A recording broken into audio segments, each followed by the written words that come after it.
जय मसीह की मेरे प्यारे मित्रों, आप सभी का स्वागत है बाइबल के अध्ययन में। आज का विषय रहेगा, आज लोग सुसमाचार प्रचारक क्यों नहीं बनना चाहते हैं। मैं फिर से दोहराना चाहूंगा, आज लोग सुसमाचार प्रचारक क्यों नहीं बनना चाहते हैं। भाई और बहनों, अंत तक बने रहिएगा, काफी रोचक विषय हैं। आज कई लोग सोचते हैं कि पहले लोग सुसमाचार सुनाने के लिए आगे आया करते थे, लेकिन आज बहुत कम लोग क्यों तैयार होते हैं। यहाँ पर आज हम किसी को दोष नहीं दे रहे हैं, हम केवल कारण समझना और सुधार करना चाहते हैं। तो भाई और बहनों, आप सभी बने रहिएगा। आज ये बहुत ही जटिल विषय पर हम चर्चा करते हैं। तो भाई और बहनों, आज के समय में देखा जाता है कि लोग सुसमाचार प्रचार के कार्य नहीं करना चाहते हैं। परमेश्वर के भवन में स्वर्ग राज्य के लिए कार्य करने के लिए बहुत सारा कार्य होते हैं। उसमें से सबसे महत्वपूर्ण सुसमाचार का प्रचार को करना। लेकिन प्रिय दोस्तों, आज देखा जाता है कि मंडली में लोग तैयार नहीं है सुसमाचार प्रचार के लिए हाथ बटाने के लिए। और इसका मुख्य कारण क्या हो सकता है, इस पर आज हम चर्चा करेंगे। तो भाई और बहनों, सर्वप्रथम हम देख सकते हैं विश्वासियों के जीवन में जिम्मेदारियों का बढ़ जाना। आज लोगों के जीवन में बहुत काम और चिंताएं देखी जाती है। जैसे कि आज के समय के विश्वासी लोग विशेषकर नौकरी, परिवार, बच्चों की पढ़ाई, घर और पैसे रुपया की चिंता उनमें होती है। इसलिए कई लोग सोचते हैं कि पहले घर संभाल ले, फिर सेवकाएं करेंगे। यही कारण भाई और बहनों, बहुतों के लिए परिवार पहले, और यहाँ से जब समय मिले तभी वे स्वर्ग राज्य के प्रचार में हाथ बटाएंगे। कुछ इस तरह की सोच है। लेकिन इस पर बाइबल क्या कहते हैं? जैसे कि मत्ती रचित सुसमाचार 6 अध्याय 33 पद में कहते हैं कि पहले तुम परमेश्वर के राज्य और उसकी धार्मिकता की खोज करो। तो भाई और बहनों, अगर हम परमेश्वर के राज्य में अपने हाथ बटाते हैं, उस पर ध्यान लगाते हैं, तो परमेश्वर हमारी जरूरतों को पूरा करते हैं। क्योंकि परमेश्वर हम सभी से बेहद प्रेम करते हैं, वे हमारी जरूरतों को समझते हैं। और यही कारण भाई और बहनों, प्रभु हमें यूं ही नहीं छोड़ता है। ये बातों को हमें पहले तो समझना होगा। आगे भाई और बहनों, वो दूसरा कारण जिस वजह से हमारे कलीसियाओं के युवा सुसमाचार प्रचार के लिए अपना हाथ बटाना नहीं चाहते हैं, इसमें से विशेष कर मिशन या फिर सेवकाई के कार्य में अक्सर बेहद कम कमाई होती है। यही कारण उनमें भविष्य की चिंता रहती है और परिवार का साथ भी हमेशा नहीं मिलती है। इस वजह से युवा सोचते हैं कि सेवकाई तो करना अच्छी बात है, पर जीवन कैसे चलेगा। भाई और बहनों, हर कोई सोचना शुरू करते हैं कि उसे अपनी जीविका चलाने के लिए एक अच्छा आय का होना बेहद जरूरी है। उनको लगता है कि उनके भी परिवार है, उनके बच्चे हैं, उनको पढ़ाना लिखाना, कपड़ा, घर बनाना, जीवन के हर एक जरूरतों को पूरा करना। लेकिन ये सारे जरूरतें जब वे सुसमाचार प्रचार के लिए आगे बढ़ते हैं तो ये सारी जरूरतें पूरा नहीं हो पाती है। जितना कलीसिया सहयोग देती है वो बहुत थोड़ा होता है, जिस वजह से वे अपने परिवार के प्रतिदिन की जरूरतों को पूरा नहीं कर पाएंगे। यही कारण बहुत सारे कलीसिया के युवा वर्ग लोग आज सुसमाचार के प्रचार और मिशनरी सेवकाई से अपने आप को दूर रखते हैं। भाई और बहनों, बाइबल में ऐसा बताया गया है फिलिपियो 4:19 में, मेरा परमेश्वर अपने धन की महिमा के अनुसार तुम्हारी हर एक घटी को पूरी करेगा। इसका मतलब ये है कि भाई और बहनों, अगर हम परमेश्वर में भरोसा करते हैं और परमेश्वर की बुलावट को हम सुनकर स्वर्ग राज्य के लिए हाथ बटाने के लिए निकल पड़ते हैं, तो प्रभु हमारे परिवार और हमारी जरूरतों को वो पूरा करते हैं। हमें परमेश्वर में भरोसा करना सीखना होगा। परमेश्वर अपने जन को भूखा नहीं छोड़ते हैं। आज तक ऐसा कौन सेवक होगा जिन्होंने स्वर्ग राज्य की सेवा करते हुए उनके घर पे उनके परिवार भूखे नंगे रह गए हैं। भाई और बहनों, परमेश्वर अपनी कलीसिया और अपने जन को प्रयोग करते हैं उन सारी जरूरतों को पूरा करने के लिए जो परमेश्वर का राज्य के लिए अपने आप को निछावर करते हैं। आगे हमको यहाँ देखना पड़ेगा डर और झिझक। बहुत सारे लोग सुसमाचार सुनाना चाहते तो हैं, पर वे डरते हैं। उनको लगता है कि लोग मना कर देंगे, उनका मजाक उड़ाएंगे या फिर उनका विरोध करेंगे। यहाँ पर आत्मविश्वास की कमी हमें दिखाई पड़ती है। भाई और बहनों, वचन क्या बोलता है? दूसरा तीमुथियुस 1:7 में ऐसा लिखा है, क्योंकि परमेश्वर ने हमें भय की नहीं पर सामर्थ, प्रेम, संयम की आत्मा दी है। आमीन। भाई और बहनों, अगर हम ये निर्णय करते हैं कि हम गवाही देते हैं, हम सुसमाचार के प्रचार करेंगे, तो परमेश्वर हमें वो सामर्थ देती है। परमेश्वर हमें वो प्रेम और संयम देते हैं, जिस वजह से कठोर से कठोर व्यक्ति भी नम्र पड़ जाते हैं जब वो सत्य को सुनते हैं। तो भाई और बहनों, हमें परमेश्वर में भरोसा रखना होगा। परमेश्वर हमारे लिए मार्ग को तैयार करते हैं। आगे हमने ये भी पाया है कि कलीसिया के युवाओं में प्रशिक्षण और मार्गदर्शन की कमी दिखाई पड़ती है। कई जगह सही सिखाने वाला नहीं होता है, कोई स्पष्ट दिशा या योजना नहीं होती है। युवा समझ नहीं पाते हैं कि शुरुआत कैसे करें। आज ये बहुत सारे कलीसियाओं की समस्या है। भाई और बहनों, आज ये बहुत ही बड़ा एक सत्य बन चुका है कि कलीसिया के अगुवा उस माहौल को नहीं बनाते हैं जहां पर हमारे युवा वर्ग समझ सके, सीख सके कि किस तरह सुसमाचार के प्रचार करे या स्वर्ग राज्य में अपने हाथ को बटा सके। भाई और बहनों, वचन में बताया गया है 2 तीमुथियुस 2:2 में, जो बातें तूने मुझसे सुनी है उन्हें विश्वास योग्य लोगों को सौंप दे, जो औरों को भी सिखाने योग्य हो। यही कारण भाई और बहनों, हमने जो जाना है, हमने जो सीखा है, उसे हमें दूसरों को बताना होगा, दूसरों को समझाना होगा, ताकि वे भी दूसरों को बता सके।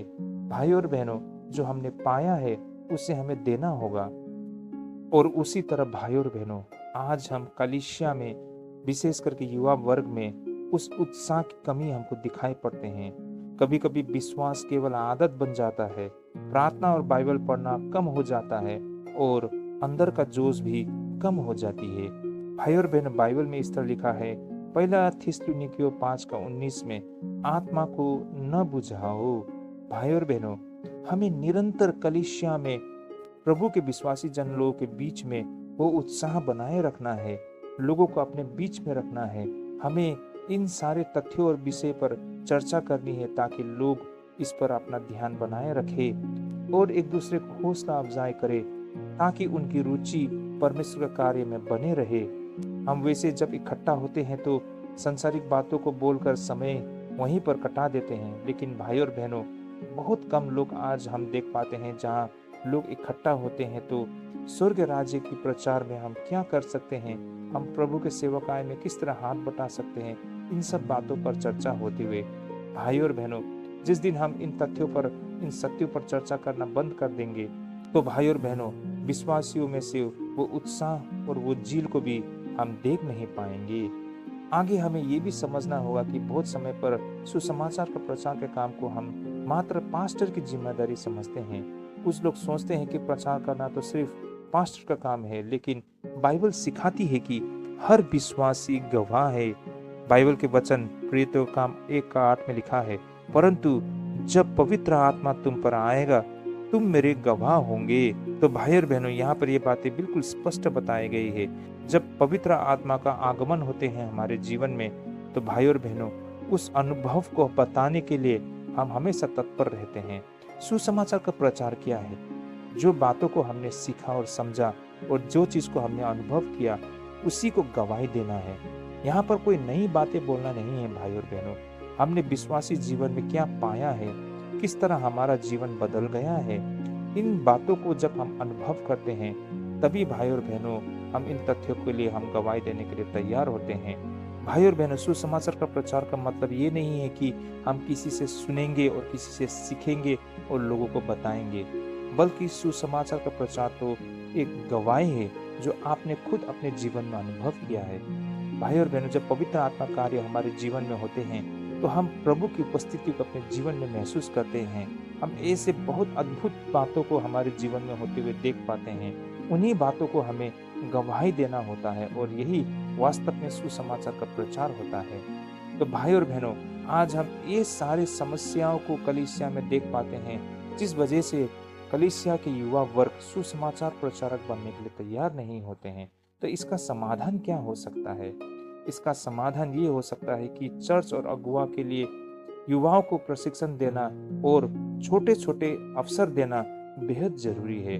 भाई और बहनों, हर कलीसिया में ये उद्देश्य और ये योजना होना चाहिए कि किस तरह युवाओं को प्रशिक्षण देना चाहिए सुसमाचार प्रचार के लिए। बिल्कुल बचपन से ही उन्हें तैयार करना सुसमाचार प्रचार के लिए, और धीरे धीरे उन्हें अवसर देना सुसमाचार प्रचार के लिए। आर्थिक और भावनात्मक सहयोग बेहद जरूरी है। भाई और बहनों, कलीसिया में हम अगर आर्थिक सहयोग नहीं देंगे तो लोग तैयार नहीं होंगे, भावनात्मक सहयोग नहीं होगा तो भाई और बहनों लोगों में जोश नहीं होगा। इन सारी चीजों को भी होना बेहद जरूरी है और कलीसिया इसके लिए तैयार होना होगा। कहने का तात्पर्य, एक स्पष्ट योजना कलीसिया में होने की आवश्यकता है, जैसे कि इस वर्ष हम कहाँ सुसमाचार प्रचार करेंगे, किन के बीच में प्रचार करेंगे, किस तरह करेंगे, कौन करेंगे, इन तथ्यों पर हमें स्पष्ट होना पड़ेगा, हमारा योजना होना पड़ेगा। ऐसा नहीं है कि किसी को कुछ अच्छा लगे और सुबह उठकर वो चल दिए, बिल्कुल ऐसा नहीं। भाई और बहनों, हम विश्वासी है प्रभु, और हम बिल्कुल सुनियोजित तरीके से हम कार्य करते हैं। हमारा एक सिद्धांत होता है और हमें उस डिसिप्लिन को हमें पालन करना होता है। भाई और बहनों, यही कारण हर एक कलीसिया की योजना होनी चाहिए कि इस वर्ष या फिर आने वाले 5 वर्ष के अंदर में आप क्या प्राप्त करने चाहते हैं परमेश्वर के राज्य के लिए, परमेश्वर के स्वर्ग राज्य की बड़ाई के लिए आप लोगों का योजना क्या होगा। ये सारी बातों को हमें चर्चा करने की आवश्यकता है। पहला पत्रस 5:2 में कहा गया है, चरवाहा भेड़ों की सुधि रखो। तो कहने का तात्पर्य भाई और बहनों, कलीसिया के जो चरवाहा है, जो पास्टर और अगुआ है, उनका ये दायित्व है कि मंडली के लोगों की क्या आवश्यकता है। भाई और बहनों, अगर उसका ख्याल नहीं रखते हैं, उस पर चर्चा नहीं करते हैं, उस पर योजना नहीं बनाते हैं, तो भाई और बहनों आपका चरवाहा होने का क्या मायने रह गया। आगे भाई और बहनों, विश्वासियों को भी कुछ तथ्य समझने की आवश्यकता है, जैसे कि डर को प्रार्थना में जीतना। भाई और बहनों, हमारे आगे बहुत सारी चुनौतियां हैं, उस चुनौतियों पर विजय प्राप्त करने के लिए हमारा सबसे बड़ा हथियार है प्रार्थना। भाई और बहनों, हम प्रार्थना के द्वारा हमारे डर के ऊपर हम काबू पा सकते हैं। छोटे कदम से शुरुआत करना ये बेहद जरूरी है। ऐसा नहीं है कि कल से ही हम बड़े बड़े सुसमाचार प्रचार को तैयार करेंगे या फिर बड़े स्तर पर हम सुसमाचार प्रचार करेंगे। आज के समय में ये संभव नहीं है। भाई और बहनों, हमें जब भी और जिस तरह भी अवसर मिले, हमें उसी तरह सुसमाचार के प्रचार को करना बेहद जरूरी है। चाहे वो बड़ा कदम हो या बहुत ही छोटा सा कदम हो, लेकिन किसी भी तरीके से हो, हमें सुसमाचार के प्रचार के लिए तैयार रहना होता है। बेहतर होगा हम छोटे कदम से शुरुआत करें, अपने जीवन से गवाही देना, ये भी एक बहुत बड़ी तथ्य है। भाई और बहनों, हमें लग सकता है कि हम किस तरह प्रचार करेंगे, कहाँ से करेंगे, लेकिन भाई और बहनों वास्तव में सुसमाचार का प्रचार है यीशु मसीह के लिए गवाही देना। कहने का तात्पर्य भाई और बहनों, प्रभु यीशु मसीह के कार्य के द्वारा आपके जीवन में क्या परिवर्तन आया है, आपने क्या देखा और क्या समझा है, क्या अनुभव किया है, हमें इन्हीं बातों की गवाही देना होता है, अपने खुद के जीवन की गवाही देना होता है। आपके जीवन में क्या परिवर्तन आया, यही मायने रखता है। लोगों ने यीशु मसीह को नहीं देखा है, लोगों ने जो देखा है वो आपको देखा है। तो भाई और बहनों, बेशक वे चाहेंगे कि आपके जीवन में क्या परिवर्तन आया, वे जानना चाहेंगे, और भाई और बहनों यही हमारा गवाही होगा। एक दूसरे को प्रोत्साहित करना बेहद जरूरी है। भाई और बहनों, हम जब इकट्ठा होते हैं तो भाई और बहनों हमें एक दूसरे को प्रोत्साहन करने की आवश्यकता है। उन्हें सिखाना और समझाना, उन्हें सहयोग देना बेहद जरूरी है। इस तरह से भाई और बहनों परमेश्वर का कार्य निरंतर आगे बढ़ते रहती है। गलातियों 6:9 में बताया गया है, हम भलाई करने में हियाप न छोड़े। तो भाई और बहनों, जितना जो भी हो आपसे आप जरूर करें, ये बहुत मायने रखते हैं। याद रखने वाली बात ये है कि सुसमाचार प्रचार केवल मंच पर बोलना नहीं है, बल्कि हमारे जीवन में एक मुस्कान के द्वारा, हमारी एक छोटी सी मदद के द्वारा, हमारी एक सच्ची जीवन के द्वारा, हमारा प्रेम भरा व्यवहार के द्वारा हम सुसमाचार के प्रचार कर सकते हैं। भाई और बहनों, कहने का तात्पर्य सर्वप्रथम हमारे जीवन से हमें प्रचार करना होगा। भाई और बहनों, ऐसा नहीं है कि हमको तुरंत वचन के द्वारा ही यीशु मसीह के बारे में गवाही रखना है, बल्कि हमारे जीवन से दिखाना है कि हमने प्रभु को पाया है। बाइबल में बताया गया है, मत्ती रचित सुसमाचार 5:14 से 16 में, तुम जगत की ज्योति हो, तुम्हारा ज्वाला लोगों के सामने चमके। तो भाई और बहनों, जब हम ज्योति है तो हमारी ज्योति, वो प्रकाश हर एक लोगों तक पहुंचना बेहद जरूरी है। तो भाई और बहनों, ये बहुत बातें मायने रखती है। हर कोई दूर जाकर मिशनरी नहीं बन सकता, पर हर कोई अपने आसपास प्रकाश बन सकता है। इसलिए मत्ती 28:19 में बताया गया है कि इसलिए तुम जाकर सब जातियों को चेला बनाओ। तो भाई और बहनों, परमेश्वर हमें डर नहीं, साहस देता है। छोटे कदम भी बड़ा परिवर्तन ला सकते हैं। भाई और बहनों, आज हम उन तथ्यों पर भी ध्यान देते हैं। यहाँ पर आज हम, जैसे मैंने पहले भी कहा, हम दोष लगाने नहीं बल्कि सुधार और जागृति के लिए बात कर रहे हैं। परमेश्वर चाहता है कि उसकी कलीसिया मजबूत हो, आगे बढ़े और जगत में प्रकाश बने। लेकिन भाई और बहनों, आज हम कलीसिया में इन विषय को लेकर हमें कुछ कमजोरियां दिखाई पड़ती है। जैसे कि भाई और बहनों, कभी कभी चर्च में चेले बनाने की सही व्यवस्था नहीं होती है। सब कुछ पास्टर पर निर्भर हो जाता है। स्वयं सेवकों को सही प्रशिक्षण नहीं मिलता। आर्थिक और निर्णयों में पारदर्शिता कम होती है। कहने का मतलब भाई और बहनों, कुछ ही लोग कलीसिया को चला रहे होते हैं और अंदर क्या हो रहा होता है बाहर किसी को पता नहीं चलता। इस वजह से लोगों का रुचि कम हो जाता है। लोग जानना नहीं चाहते हैं, लोगों को इच्छा नहीं रहता है कि वो सहयोग करे। भाई और बहनों, यही कारण पारदर्शिता बेहद जरूरी है। सुसमाचार का काम योजना वृद्ध नहीं होता, ये भी एक तथ्य है। भाई और बहनों, जो कोई जैसा चाहे, जैसा समझे, वो उसी तरह से कार्य करते हैं। लेकिन भाई और बहनों, हमें व्यवहारिक योजना की जरूरत होती है कि हम किस तरह सुसमाचार के प्रचार और स्वर्ग राज्य के लिए अपने हाथ को बटा सके। बाइबल कहती है प्रेरितों काम 2:42 में, वे प्रेरितों की शिक्षा, संगति, रोटी तोड़ने और प्रार्थना में लगे रहे। तो यहाँ से हम ये समझ सकते हैं भाई और बहनों, प्रारंभिक कलीसिया में वे जो भी करते थे पूरी योजना के तहत करते थे। वो एक साथ समय बिताते थे, एक साथ प्रार्थना करते थे और एक दूसरे से शिक्षा लेते थे कि किस तरह सुसमाचार के प्रचार हो। यानी कि जब शिक्षा, संगति और प्रार्थना मजबूत होती है तभी चर्च आगे बढ़ता है। आगे हमें ये भी समझना होगा कि पास्टर और चर्च के अगुवाओं के जीवन में कुछ चुनौती होती है। कई बार पास्टर्स बहुत काम के बोझ से थक जाते हैं, नए नेताओं को तैयार नहीं कर पाते, जिम्मेदारी बांटने में हिचकिचाते हैं, सब कुछ अकेले करने लगते हैं। भाई और बहनों, हमने ये समस्या बहुत सारे पास्टर और चर्च के अगुवा में हमने देखा है। भाई और बहनों, वे बहुत व्यस्त रहते हैं, लेकिन वे नए लोगों को भी तैयार नहीं करते हैं जिम्मेदारी को उठा सके।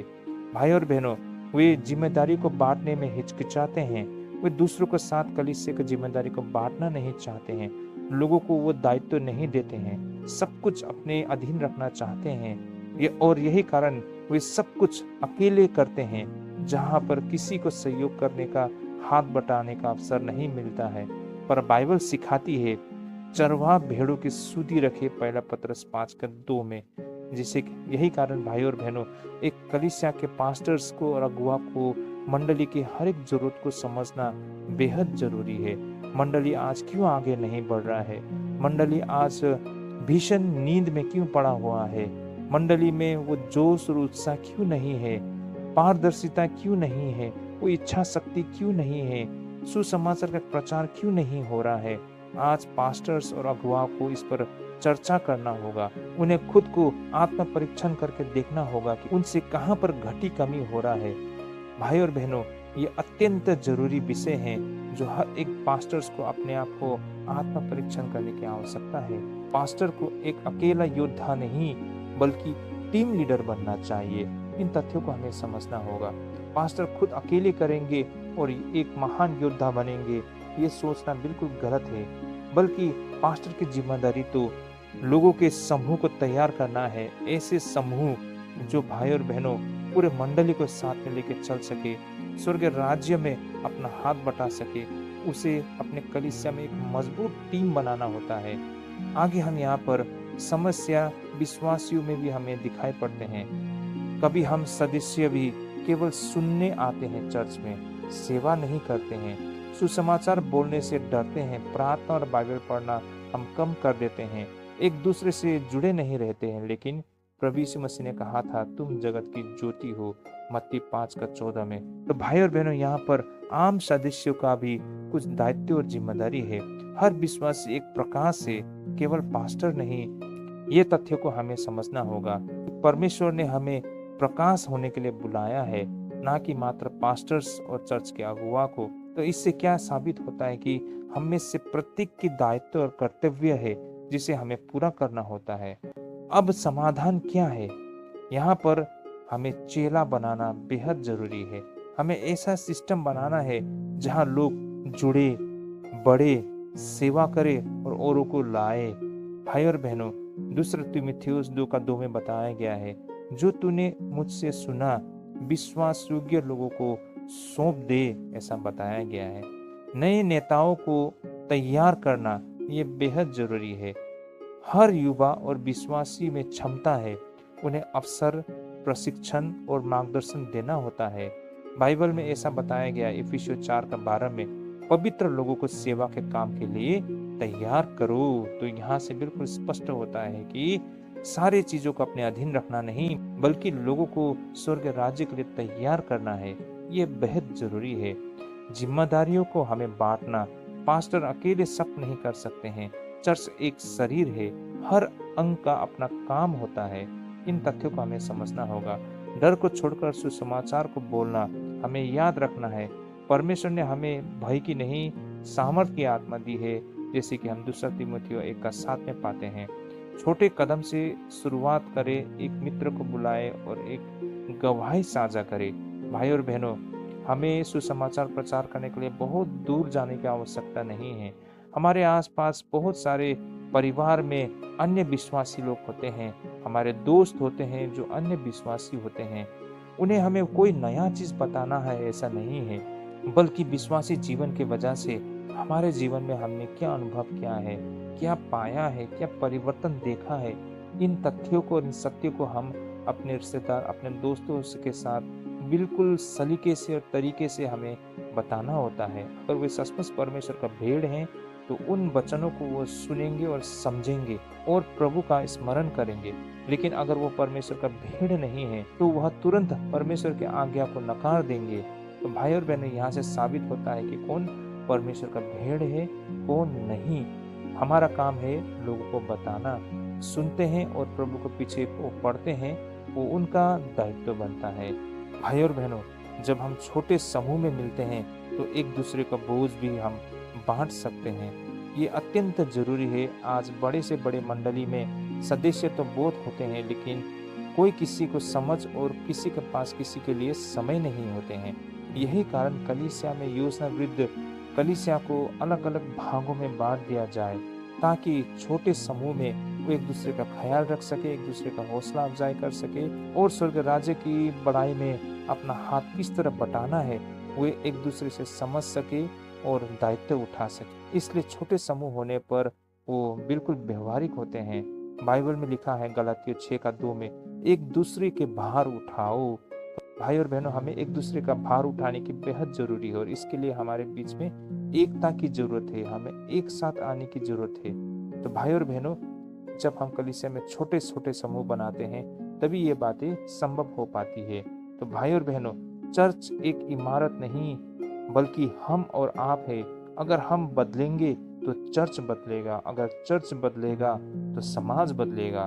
प्रभु यीशु मसीह ने कहा था, इसलिए तुम जाकर सब जाति के लोगों को चेला बनाओ, मत्ती 28:19 में। तो आइए हम डर नहीं, साहस चुने, छोटे कदम उठाए, क्योंकि छोटे कदम भी परमेश्वर के हाथ में बड़ा परिवर्तन ला सकते हैं। आगे को भाई और बहनों, हम कुछ एक ऐसे सच्चाई को अगर हम स्वीकार करते हैं तो सही रहेगा। जैसे कि उदाहरण स्वरूप आजकल कई सारे चर्च बेहद व्यस्त रहते हैं। जैसे कि कलीसिया आजकल मात्र मीटिंग में व्यस्त रहते हैं, या फिर वार्षिक कन्वेंशन यानी कि एनुअल कन्वेंशन मनाने में वो व्यस्त रहते हैं। स्कूल और अस्पताल के प्रोजेक्ट को लेकर वो व्यस्त रहते हैं, विकास के कार्यों को लेकर वो व्यस्त रहते हैं। लेकिन भाई और बहनों, ये सब बातें अच्छे काम है, ये सेवा है, ये प्रेम का कार्य है। लेकिन एक प्रश्न हमें खुद से पूछना भी होता है कि क्या हम सीधे सुसमाचार सुनाने में भी उतने ही सक्रिय है? कहीं ऐसा तो नहीं है कि हम कामों में इतने व्यस्त हो गए हैं कि मूल बुलावट को ही हम भूल रहे हैं। प्रभु यीशु मसीह ने स्कूल बनाने से पहले क्या कहा था? प्रभु यीशु मसीह ने अस्पताल खोलने से पहले क्या कहा था? भाई और बहनों, मत्ती रचित सुसमाचार 28 अध्याय 19 पद में, इसलिए तुम जाकर सब जातियों को चेला बनाओ। भाई और बहनों, ये ग्रेट कमीशन, भाई और बहनों, ये प्रभु यीशु मसीह की अंतिम आज्ञा, बहुत ही महत्वपूर्ण आज्ञा। भाई और बहनों, हम वो सारे कार्य तो करते हैं, लेकिन प्रभु यीशु मसीह की वो आखिरी महान आज्ञा को हम नजरअंदाज करते हैं। तो भाई और बहनों, इस तरह से हम प्रभु का सेवक किस तरह बन पाएंगे? स्कूल खोलना, अस्पताल खोलना, विकास, ये सब बहुत अच्छे हैं, पर ये मात्र एक साधन है, मूल उद्देश्य नहीं। हमारा मूल उद्देश्य है सुसमाचार का प्रचार। अगर हम केवल इमारतें बनाएं पर आत्माओं तक न पहुंचे तो हमारा मिशन अधूरा रह जाएगा। इसलिए हमें संतुलन बनाने की जरूरत है। हमें स्कूल भी चाहिए, हमें अस्पताल भी चाहिए, हमें विकास भी चाहिए, पर हमें तो सुसमाचार की आग भी चाहिए। भाई और बहनों, यहाँ पर हमें इन तथ्यों को भी समझना है कि चर्च को केवल संस्था नहीं बल्कि मिशन बनाना है। तो भाई और बहनों, यहाँ से हम ये प्रेरणा ले सकते हैं, जब सेवा सुसमाचार साथ चलते हैं तभी सच्चा परिवर्तन आती है। बाइबल कहती है मत्ती 4:4 में, मनुष्य केवल रोटी से नहीं परंतु परमेश्वर के हर एक वचन से जीवित रहेगा। तो भाई और बहनों, चाहे हम स्कूल बनाए, अस्पताल बनाए, बिना वचन का परमेश्वर का सेवा अधूरा है। रोटी देना जरूरी है, पर जीवन का वचन देना उससे भी ज्यादा जरूरी है। तो आइए हम सेवा भी करें और सुसमाचार भी सुनाएं, तभी चर्च पूरा होगा, तभी बुलावट पूरी होगी। तो भाई और बहनों, आज हमने जो सुना है, प्रभु हम सबको ढेरों आशीष करे। जय मसीह की।